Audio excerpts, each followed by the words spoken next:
មុនជុំទើពេញជុំទុំសូមបីរំវងក៏ចង់មិនចេះឆ្នាំនេះក្រមុំរំសំអ្វីម្លេះក្រលែងចង់កេះចេះញាក់ត្រូវភ្លេងតែណាអូចេះញាក់ត្រូវភ្លេងបាច់រងតលងសារវ័នលំនេះរងកែនអូនរៀនពីក្មេងត្រៀមចូលឆ្នាំថ្មីស្រីនឹងរំលែងតូនខ្លួននៅក្មេងលេងឲ្យអងចិនមែនណាបងលេងឲ្យអងចិនមិនត្រឹមតែរំសំទៀងរូបរាងប្រហែលនឹងនាងទៀងគ្មានស្នេហ៍ស្និទ្ធ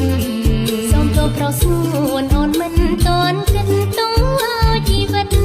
ក្រមុំបានយូរមែនណាបងក្រមុំបានយូរទៀវអើយទៀវបើបងនាវទុកបងសួរម៉ែពងតើយាយមីងគូគ្រូទាឲ្យអូនមិនតន់ដល់គូទួងឆាប់ឬយូរបងស៊ូរងចាំណាអូនអើយបងស៊ូរងចាំទុំរំរៀនចប់បងត្រឡប់វិញអូនក្រមុំពេញហើយស្រង់ស្រងាំរៀនចប់សិនថ្ងៃកុំភ័យអូនចាំពី3ឆ្នាំទើបយើងរៀបការពិតមែនហើយទើបយើងរៀបការ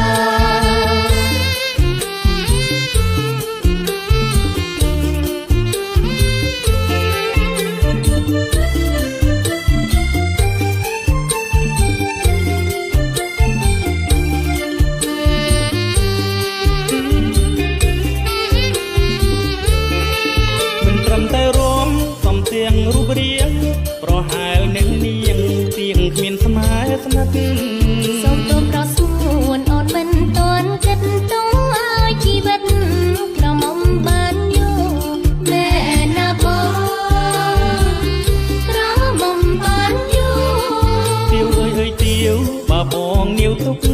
បងសួរម៉ែពងតើយាយមីងគូគ្រូទាឲ្យអូនមិនតន់ដល់គូទួងឆាប់ឬយូរបងស៊ូរងចាំ